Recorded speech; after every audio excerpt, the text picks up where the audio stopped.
I bought my dream home in secret. A neighbor warned. Strangers are inside. I checked the cameras. It was my brother's family celebrating. That's when I dialed the police. My name is Madison Clark, I'm 29. And if you think you know how this ends, stay tuned. What happens when the keys you've worked your whole life for are stolen before you even touch the door? The camera feed flickered on my phone. Balloons, laughter, plates clinking. My brother's kids running across my polished hardwood floors. My sister-in-law holding a glass of wine like she owned the place. And my brother, standing tall in the middle of it all, grinning, giving a toast as if this house was his kingdom. My kingdom. The house had been my silent obsession for years. The one with ivy curling over white stone. The one perched just outside the city, with the lake shimmering at sunset.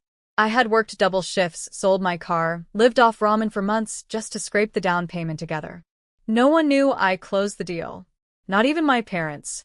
Especially not my brother. And yet, there they were, celebrating inside.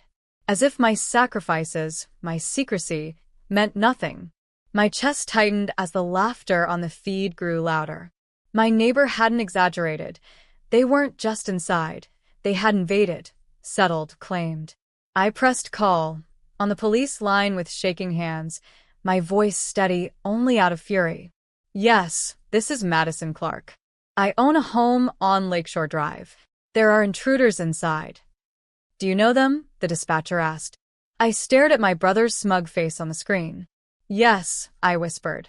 I know them too well. As I ended the call, one thought burned like wildfire. They thought I wouldn't find out. They thought I wouldn't fight. But this house had my name on it. And tonight the truth would too. The red and blue lights hit the driveway before I could even steady my breathing. From my car across the street, I watched as two officers approached the front door. Inside, through the glow of my phone's camera feed, I saw movement. My brother's wife rushing to hide the wine glasses, the kids shushed and pushed upstairs. Then my brother opened the door, wearing a smile I knew too well. The one he used when he thought charm could erase theft. Evening, officers, he said smoothly. Can I help you? They asked for proof of residence. He stuttered, feigning innocence. This is family property. We've been here for years. Family property? My jaw clenched. That's when I stepped out of the car, folder in hand. The deed, the mortgage documents, the closing papers, every signature, every dollar traced back to me. The cool night air bit at my skin as I walked up the driveway. My brother's smile vanished the second he saw me. This is my house, I said, my voice cutting through the night. Not yours. Not ours. Mine. The officers glanced between us. One took the folder, flipping through the certified documents. The other turned to my brother. Sir, unless you can show proof, you'll need to leave. For the first time, I saw fear flicker across his face. His hand tightened on the doorframe, knuckles white. My sister-in-law appeared behind him, her voice shrill. This is ridiculous. She's lying. But the paperwork was undeniable. The officer handed it back to me with a nod. Ma'am, you're the legal owner. Do you want them trespassed? My brother's eyes locked on mine, daring me to humiliate him in front of his family, the neighbors, the law. My chest ached, but my resolve hardened. Yes, I said. Trespass them.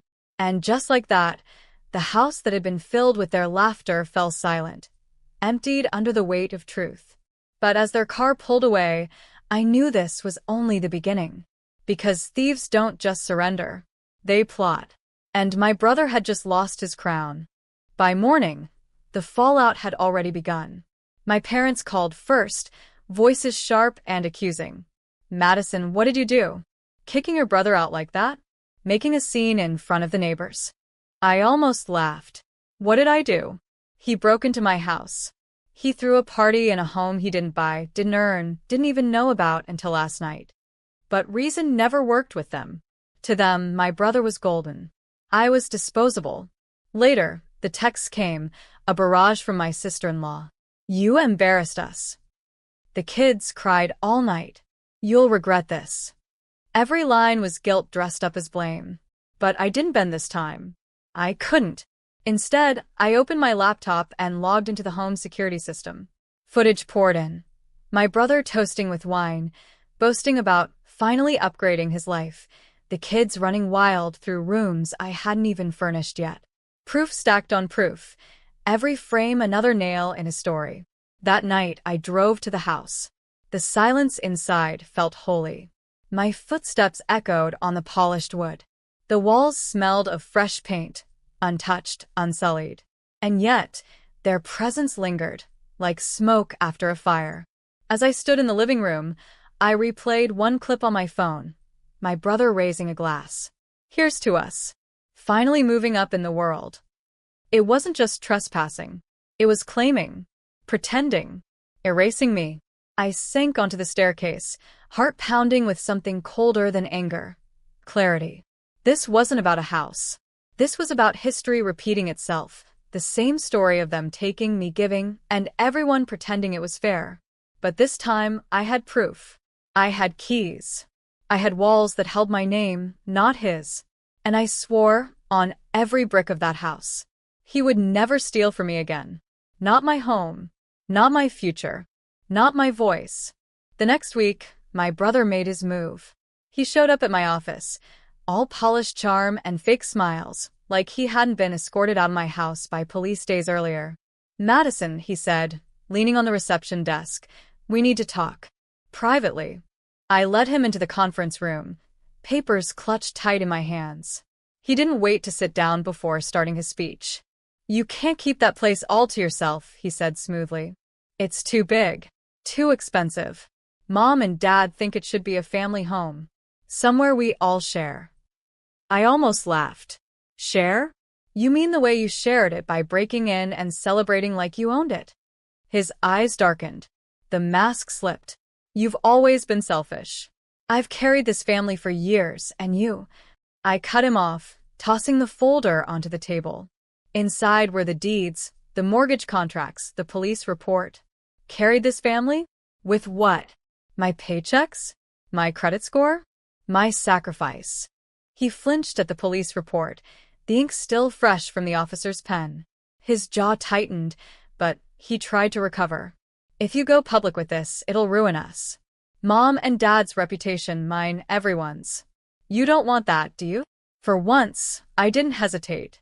I want the truth. And if the truth ruins you, that's on you, not me. He leaned closer, lowering his voice. "Think carefully, Madison. Families don't survive wars like this." I met his gaze without blinking. "Then maybe ours isn't meant to survive." Silence stretched between us, heavy and sharp. He gathered the papers, shoved them back across the table, and stormed out, slamming the door so hard the glass rattled. I sat there, chest heaving, realization sinking deeper than ever. This wasn't just about a house. This was about rewriting the roles they had forced on me since childhood. And for the first time, I was no longer the background character in my own story. I was the author. And my pen had just drawn the first real line. The whispers spread faster than wildfire. By Friday, my aunt called, her voice sharp with judgment. "Madison, how could you drag your own brother into police business? He told us you bought that house with his money. He says you're hiding it to cheat the family." I closed my eyes, pressing my fingers against my temples. Lies, spun so easily from his lips, swallowed whole by relatives desperate to keep him golden. "That house," I said evenly, "was bought with my savings, my overtime, my years of sacrifice. He didn't give a single dollar. And I can prove it." But proof never mattered to them. They wanted a story that kept him shining and me in shadow. That night, I opened the binder again. Inside, I added fresh evidence, screenshots of the mortgage drafts, wire transfers from my account, even the congratulatory email from my loan officer. Every page was another weapon, silent but sharp. I wasn't gathering these for family anymore. I was gathering them for the law. 2 days later, I filed for a restraining order. The officer at the desk raised his brows as he read my statement. "Your brother threw a party in your home before you even moved in?" "Yes," I said, steady. "And he's spreading lies to cover it up. I need this documented." Walking out of the precinct, the sunlight felt different. Not warmer, not softer, but stronger. Like it was cutting through the haze of years where my family's voices drowned out my own. That evening, my phone buzzed again. This time, a text from my brother. "If you don't drop this, you'll regret it." I stared at the screen, pulse calm. He thought threats would scare me. He thought fear would pull me back into silence. But fear was no longer my language. The truth was. And soon, his lies would collapse under the weight of it. Because this wasn't just a home. It was a line drawn in stone between the life he tried to steal and the life I was finally claiming as mine. The restraining order changed everything. For the first time, I slept through the night without waking to phantom footsteps or imagined knocks on the door. The house was mine, fully mine, and the silence that once felt heavy now wrapped around me like armor. But my brother didn't disappear. He shifted tactics. Posts appeared online, carefully curated photos of his family squeezed into their cramped rental, captions dripping with martyrdom. Some people hoard wealth while their own blood suffers. His friends, our cousins, even distant relatives lined up in the comments to praise his sacrifice and shame my supposed greed. I saved every screenshot. Lies were fragile, but evidence was eternal. At work, I pushed forward, longer hours, promotions on the horizon. Every dollar I earned reminded me that this house wasn't luck, it was labor. Meanwhile, texts trickled in from people who once doubted me. Quiet apologies. Hesitant questions. Doubt had begun to eat at his story. One evening, as the sun dipped behind the lake, I stood on my back porch, watching ripples glitter across the water. My neighbor strolled over, hands in his pockets. "You did the right thing," he said simply. "Most people would have folded under family pressure. But you drew a line." His words lingered long after he left. A line. Yes, that's what this house was. Not just walls and roof, but a declaration. I would no longer be erased, diminished, or stolen from. Later that night, another message buzzed in. This time from my father. "Your brother is hurting. Can't you just give him a share? For peace." I set the phone down, heart steady. Peace built on theft isn't peace. It's surrender. I looked around at the home I had carved out of sweat and sacrifice, and I knew. They could call me greedy.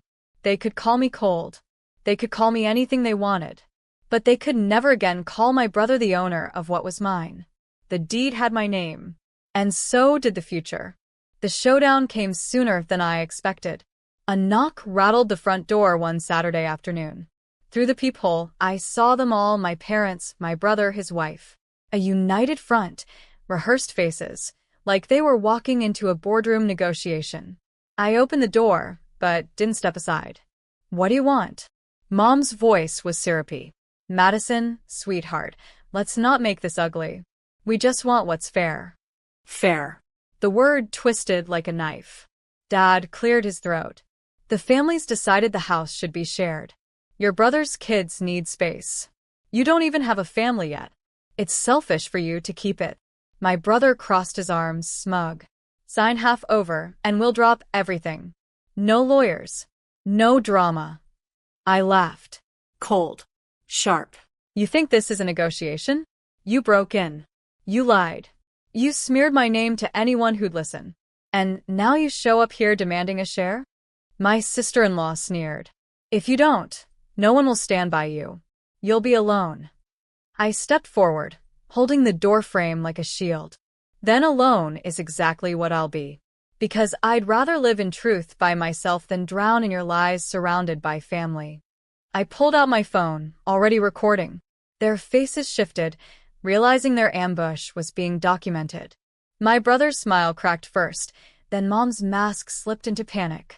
"This will go to the court," I said flatly. Every word, every demand, every threat. For a moment, no one spoke. The power shifted. The house wasn't their stage anymore. It was mine.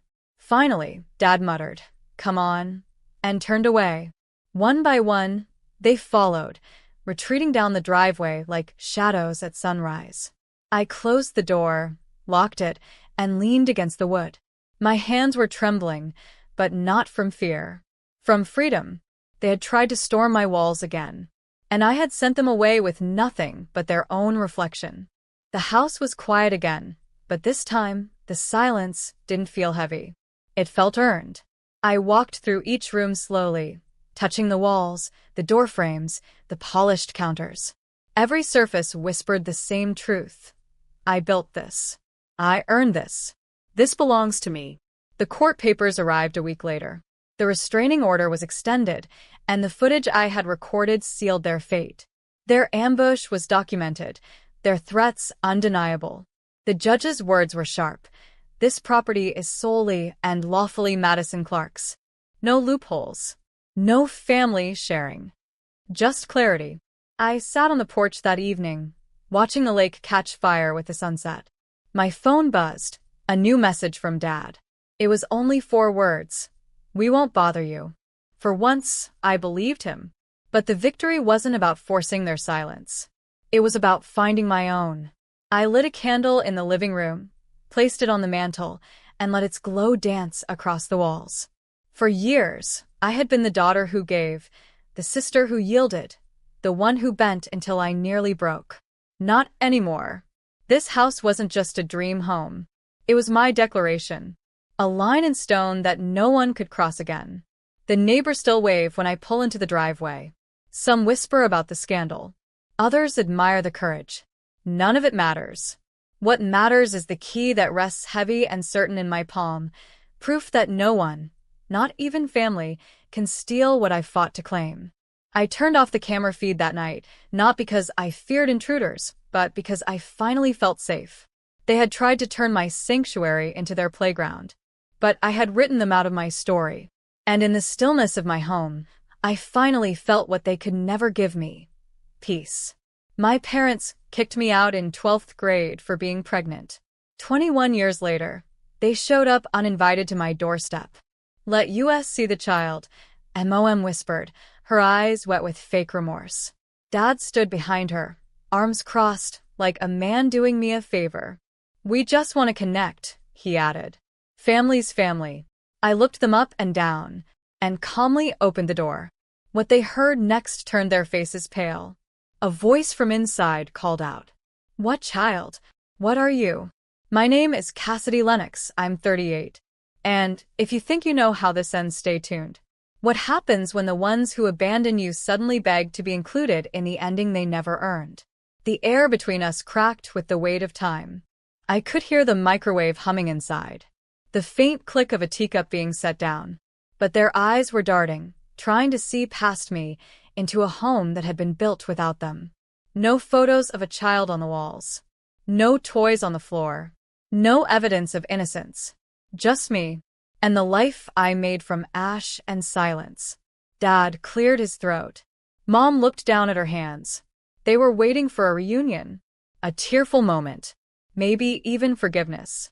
Instead, I stepped forward and said something I had rehearsed for 21 years, but never thought I'd get the chance to say aloud.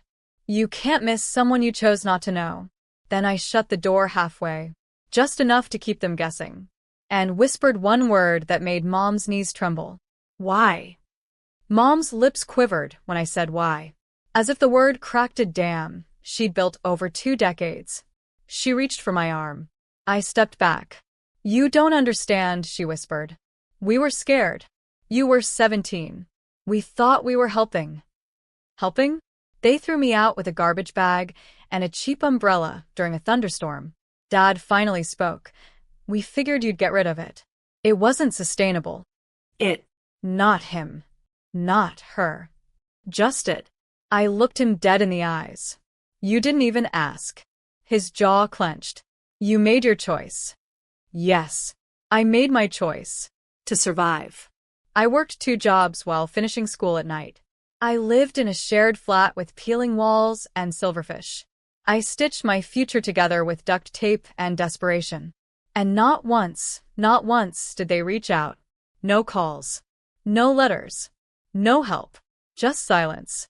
Now, they stood on my porch like time owed them a reunion. You said what child? Mom finally said. Please, do you mean? A voice from behind me interrupted. Babe, you okay? My partner, Jordan, walked into view, tall, soft-eyed, holding a mug of jasmine tea. Mom's face twisted. Dad's eyes scanned him, confused. Then, understanding hit. "There never was a child," I said quietly. "Turns out, when you have no one, you learn to become everything you need." Dad stepped forward. "Wait. "So all these years?" I nodded. "All these years, you hated a daughter that never existed. You kicked out a girl for something that didn't happen. You built your guilt around a ghost." Mom began to cry. And I, for the first time in 21 years, smiled. "You didn't lose a grandchild. You lost me." They didn't move. Just stood there, frozen on my porch, like statues crumbling under the weight of truth. "So that's it?" Dad finally asked. "You just cut us out?" I tilted my head. "You cut me out first. Remember?" Mom clutched her purse tighter, her voice suddenly brittle. "But we're still your parents. Blood doesn't disappear." I stepped forward, letting the silence grow teeth. "You're right," I said. "Blood doesn't disappear, but wounds scar over when left untreated." Jordan stayed beside me, quiet, hand warm on my back. "We thought we were doing what was best," Mom murmured. "We thought you'd come back." I laughed. It slipped out like air after drowning. "You expected me to come back? After being told I was a mistake? A shameful secret. They had once told my friends I went to boarding school. Told the neighbors I moved abroad. Told themselves I'd failed. But I didn't. I built the life without them. A home with no ghosts. A love with no conditions." "You lost the right to see how strong I became," I whispered. "You lost the right to be proud." Dad looked down. His voice cracked. "We were wrong." I nodded. "Yes." "You were." Then I gently closed the door.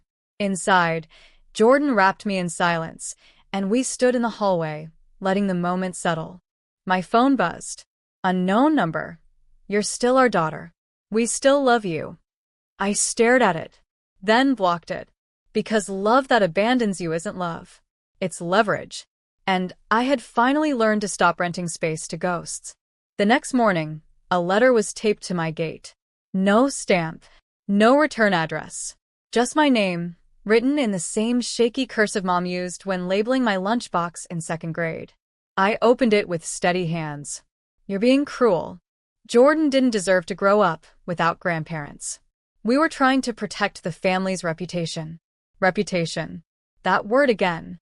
As if it were a crown they wore higher than love. "You should have been grateful we even let you stay until 12th grade. 12 years old, and already counted as excess baggage. 17 and discarded like trash." I folded the letter neatly and fed it into the shredder.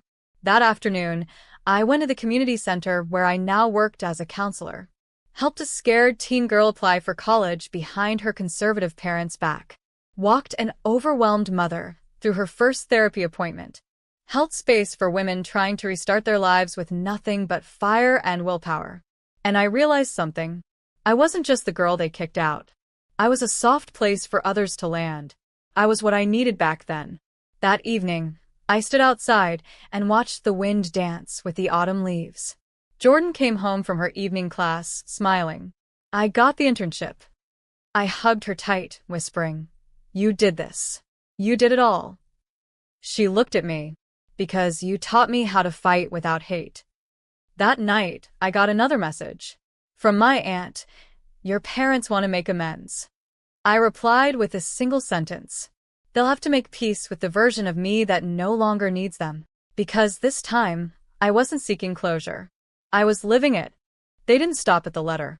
Next came a call from an unknown number. Then another. Then one from a local number I recognized, my old neighbor, Mrs. Carroll. She left a voicemail. "Your parents are sitting in their car outside your house. It's been almost an hour." I didn't peek through the window. Didn't stir my tea.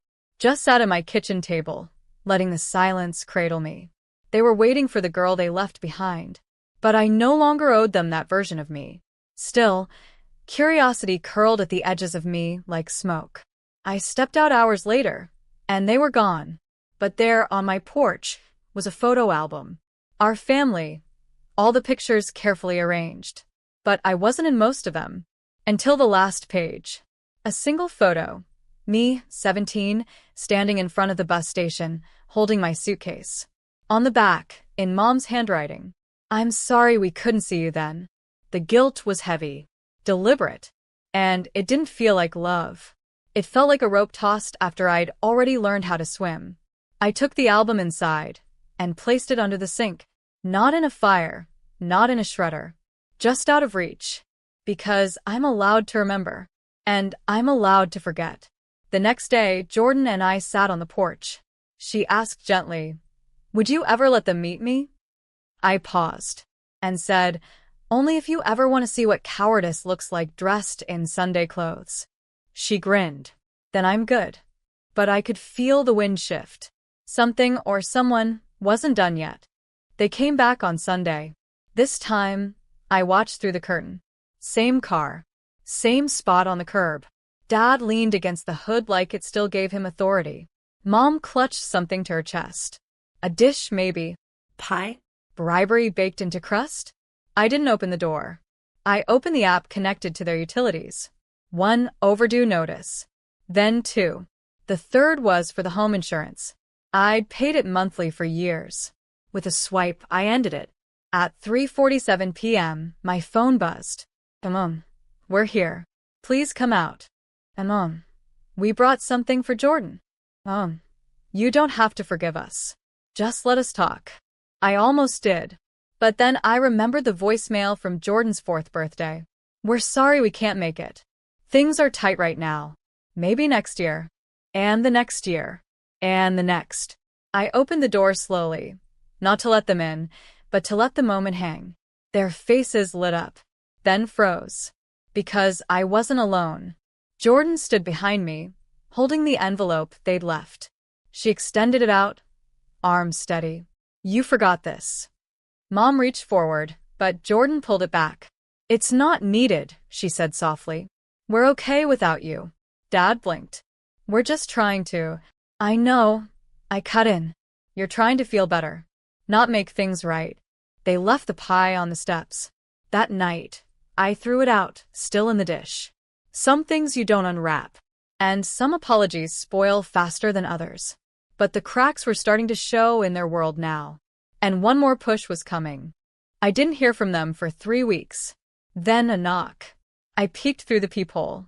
Mom was sobbing, mascara smudged down her cheeks. Dad stood stiff beside her, holding a folder like a shield. I opened the door halfway. This isn't about guilt, she began. It never is with you, I said quietly. Dad cleared his throat. Your sister's wedding is off. She said we're too toxic to be around her new in-laws. I almost laughed. Shocking. He pushed the folder toward me. It's the house. We're losing it. We thought we had more time. But the payments that I used to cover, I finished. They looked up at me with hollow eyes. 2 people who built a home on one daughter's back and set fire to the bridge behind her. We thought if you came home, helped just this once. Jordan walked into the hallway, rubbing sleep from her eyes. She didn't ask who they were. She didn't need to. I stepped forward, holding the folder in one hand, my daughter's hand in the other. You asked me to grow up fast, I whispered. To survive without you. I did. So now you do the same. Mom opened her mouth to beg again, but I closed the door. Later, I slid the folder into the trash. Didn't even read it. Some documents only exist to make you feel responsible for the people who hurt you. I owed them nothing. Not a signature. Not a single cent. Just silence. But I wasn't done yet. Because there was one final message they hadn't seen yet, and I'd scheduled it for sunrise. At 6:55 a.m., the sun poured across the windows of their crumbling porch. And at 7 o'clock sharp, every single contact in their neighborhood group chat received a notification. To whom it may concern, the mortgage guarantor has been withdrawn. The co-signer is no longer affiliated. Any requests for financial support should be directed to the homeowners. Warm regards, Jordan and me. It wasn't vindictive. It was clarifying. Because sometimes the only way to heal is to return what doesn't belong to you. like misplaced guilt, like forced responsibility. Jordan sat beside me on the couch, legs crossed, reading a book on her own birthday. "Do you think they'll come again?" she asked softly. I looked at her, brighter than the house I grew up in, wiser than I had been at that age. "No," I said. "They only show up when they need something." She nodded, brushing crumbs off the couch. "I'm glad they didn't come today." Me too.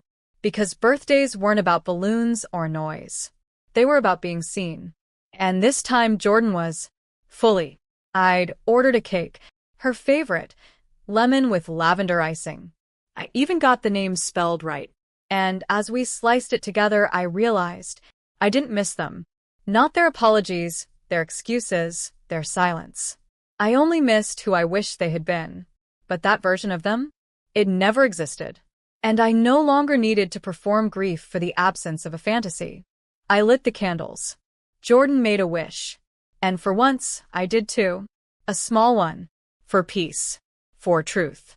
For never shrinking again, just to be tolerated. And in that moment, I felt the first breath of freedom I hadn't tasted in years.